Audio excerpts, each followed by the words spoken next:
Hi everyone, नमस्कार दोस्तों, मैं हूं उदय कुमार। आप सभी का स्वागत है। दोस्तों, समरकंद स्टेट मेडिकल यूनिवर्सिटी में बहुत ही जल्दी बम फूट सकता है। बम का मतलब है सही में बम नहीं, मैं बता रहा हूं क्या चीज़ें मैं बोलना चाह रहा हूं, आप समझ लेंगे वीडियो में। मैं टाइटल जो है ये बता रहा हूँ आपको क्या दिक्कत है। अभी देखिए, सब कुछ सही चल रहा था, लेकिन यूक्रेन के बच्चे को ट्रांसफ़र, जो इतने सारे बच्चे का एप्लीकेशन यूनिवर्सिटी ने एक्सेप्ट कर लिया है अभी तक, जो सीट से कहीं ज़्यादा है, तो ओवरलोडेड और इसको बोलेंगे ओवर क्राउडेड हो गया है।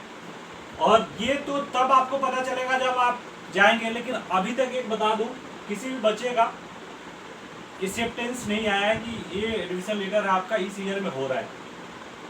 कितने बच्चे अभी तक अप्लाई कर चुके हैं और सारे यहाँ का सच्चाई मैं आपको बताता हूँ इस वीडियो में। तो चलते हैं, देखते हैं दोस्तों। ये मैं आपको बता दिया, ये जो है समरकंद सिटी में है, उज्बेकिस्तान में। और यहाँ आपको पता है मुस्लिम कंट्री है, लेकिन बच्चे अभी जो यूक्रेन के सिचुएशन में बच्चे को यूनिवर्सिटी चाहिए, कोर्स कंप्लीट करना है, तो हमारे लिए है कि कम फी में हमारा कोर्स कंप्लीट हो जाए। तो हम लोग चाह रहे हैं कि ट्रांसफ़र ले लें जहाँ सस्ता है, लेकिन सस्ते की जगह कहीं दिक्कत ना हो जाए, ये भी आपको ध्यान रखना है। और कॉन्ट्रेक्टर से कुछ चीज़ें लिखवा के आपको ले लेना है, मैं वो बताना चाह रहा हूँ आपको, थोड़ा सावधान करना चाह रहा हूँ, ठीक है। एक तो है कि आप कॉन्ट्रेक्टर जो है इंडियन कॉन्ट्रेक्टर होना चाहिए, उसके थ्रू आप एडमिशन लो, ठीक है, या ट्रांसफ़र लो। और ओवर क्राउडेड और हॉस्टल के रिगार्डिंग जो प्रॉब्लम आने वाली है वो मैं आपको सचेत कर रहा हूँ। तो इस वीडियो में आगे हम देखते हैं दोस्तों। देखिए, एजेंट जो है आपदा में अवसर तलाश कर रहे हैं, ड्रीम दिखा के कि ये है वो है, और बच्चे को इतना ज़्यादा भर दे, और ये सोच रहे हैं कि जी 500-700 इसमें ट्रांसफ़र ले लेंगे तो अच्छा खासा कमाई हो जाएगी। उसके बाद तो फिर अपना कोई ये तो है नहीं, ये तो ट्रांसफ़र करा दिए, उनके बाद कोई उनको देखना नहीं है। तो ये इनकी थॉट है। एक्चुअल फ़ी $3400 है, और आपको पूछना है एक्चुअल फ़ी हमको डॉलर में नहीं, सौ में बताइए, वहाँ के करेंसी में, ठीक है ना। क्योंकि यहाँ पे भी कोई 3600 बता रहा है, कोई 4000 बता रहा है, तो एक्चुअल फ़ी आपको पता होना चाहिए।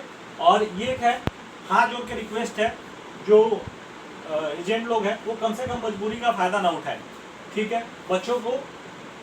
तो जो दिक्कत आने वाली है यहाँ पे, वो मैं आपसे डिस्कस कर रहा हूँ कि क्या दिक्कत आपको आ सकती है, और बिल्कुल ऐसा संभावना है कि बिल्कुल आएगी। क्यों आएगी वो बता रहा हूँ। यहाँ की देखिए, पॉपुलेशन 5 लाख है, गाँव में है, विलेज एरिया है, ये कोई बड़ा शहर नहीं है समरकंद। कोई ये बोले टोटल आप जिसकी आप समझ सकते हैं 5 लाख जिसकी जनसंख्या है वो कितनी बड़ी होगी। और यहाँ जो है करेंसी जो है आपका अभी जो चला $1 इक्वल टू 10,855 उज्बेकिस्तानी सोम। तो आप समझ सकते हैं कि वहाँ देश की सिचुएशन। लैंग्वेज रशियन उज्बेकिस्तान बोला जाता है, उज्बेक बोला जाता है।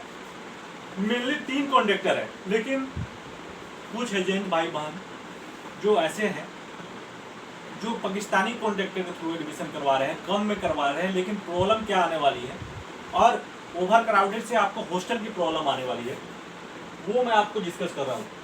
देखिए, अगर मोर देन 400 से ऊपर ट्रांसफ़र एक्सेप्ट कर चुका है, अभी तक कोई लेटर नहीं दिया, बाय द वे कहीं एक्सेप्ट ना करे। अगर एक्सेप्ट कर लिया तो इतने बच्चों को रखेगा कहाँ। अब ये लोग ये प्लान बनाए कि अच्छा एक छोटा रूम है, उसमें 2-4 और बेड लगा देंगे, 4 की जगह 8 कर देंगे, 2 की जगह 4 कर देंगे, ऐसे करके एडजस्ट करेंगे। फिर भी एडजस्ट नहीं हो पाएगा, फिर भी बच्चे एडजस्ट नहीं हो पाएंगे। अब फिर बोलेंगे ये फ्लैट दिलवा देंगे। अरे गांव में इतने सारे फ्लैट कहाँ से आएंगे। तो ये ध्यान देने वाली बात है दोस्तों। कॉन्ट्रेक्टर से आप लिखवा लेना कि वो जो है, जो भी आपका एजेंट है, कि आपको वो हॉस्टल दिलवाएगा, ठीक है ना, और वैसे देह पे देह वैसे नहीं चढ़ा देगा, ठीक है ना, कि आगे दिक्कत आने वाली है। और मैं ये बोल रहा हूँ कि अगर फ्लैट नहीं मिला वहाँ पे, उतने सारे कहाँ मिलेगा, क्योंकि वो तो गांव टाइप का है, वैसा कोई शहर नहीं है जैसे आप एक्सपेक्ट करके जा रहे हो। तो ये आपको ध्यान देना है।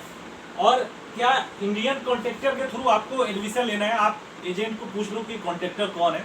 ऐसा ना कि पाकिस्तानी कॉन्ट्रेक्टर कम पैकेज दे रहा है इनको, तो एजेंट लोग तो पैसा चाहिए। अब अगर इसका पैकेज कुछ इंडियन कॉन्ट्रेक्टर अगर ज़्यादा भी दे रहे हैं तो वो पाकिस्तानी वाले कम दे रहे हैं। एक और दिक्कत आने वाली है, इंडियन स्टूडेंट क्या पाकिस्तानी बच्चों के साथ रहेगा, कभी पॉसिबल ही नहीं है। और एक ही जगह इनका प्लान है, जो पाकिस्तानी वाले हैं तो अलग अलग तो रखेंगे नहीं, एक ही हॉस्टल में रखेंगे, और जो पाकिस्तानी है वो इंडियन को कभी देखना नहीं चाहते। तो ये भी दिक्कत आ सकती है। गर्ल्स के लिए थोड़ा सा क्योंकि हॉस्टल गर्ल्स का और बॉयज़ का एक ही होता है, तो उनको भी प्रॉब्लम फेस करनी पड़ सकती है। यूक्रेन का अलग सिचुएशन था, वहाँ यूरोपियन कल्चर है वो अलग ही है, ये यहाँ पे थोड़ा अलग है, ठीक है ना। तो ये आप ध्यान रखना। मैंने आपको बता दिया, ट्रांसफ़र जो है पाकिस्तानी कॉन्ट्रैक्टर के थ्रू नहीं लेना है, ठीक है। इंडियन स्टूडेंट और पाकिस्तानी स्टूडेंट एक हॉस्टल में रहेंगे तो बिल्कुल दिक्कत आने वाली है, तो ये एक प्रॉब्लम है। और ये आपको बता दिया कि इसके मैंने मैप में दिखाया आपको कि ये किससे नज़दीक है। आपको अफगानिस्तान से कुछ 600 किलोमीटर के आसपास है, ताजिकिस्तान से ये यहाँ देखें नज़दीक पड़ता है, यहाँ किर्गिस्तान से इसके चारों तरफ ये उज्बेकिस्तान ये रहा, ठीक है दोस्तों। तो ये मैं आपको बताना था, आप लोग समझ गए होंगे मेरा मैं मतलब क्या आपको बताना चाह रहा हूँ। मतलब मेरा ये है कि जितना सीट है उतने ही ट्रांसफ़र ले, और इतने ज़बरदस्ती इतने बच्चे नहीं भरने की ज़रूरत है इनको, तो चलो डाल दे, इतने सारे दिक्कत ना हो आपको। मेन है हॉस्टल की, और क्लास में भी प्रॉब्लम आएगी क्योंकि ज़्यादा बच्चे ले लेंगे तो वहाँ पे भी दिक्कत आ सकती है, ठीक है। तो ये है दोस्तों, और आप इनसे लिखवा के ले लेना जो भी आपको भेज रहे हैं। ये एक्चुअल फी जो है इस सोम में लिखा है बताए, और सोम में, और हॉस्टल का ये व्यवस्था करके देंगे। अगर आपको कोई भी दिक्कत आएगी फ्यूचर में तो रिस्पॉन्सिबिलिटी इनके ऊपर होगी, ये तो ज़रूर लिखवा देना। अगर वैसे कोई दिक्कत आती है हॉस्टल या ओवर क्राउडेड, दे पे दे चढ़ा देना, तो ये सारी चीज़ें मैं आपको अवगत करा देना चाहता हूँ जाने से पहले। अगर चैनल पे नए आए हैं तो लाइक कीजिए, शेयर कीजिए, सब्सक्राइब कीजिए। Thank you, bye.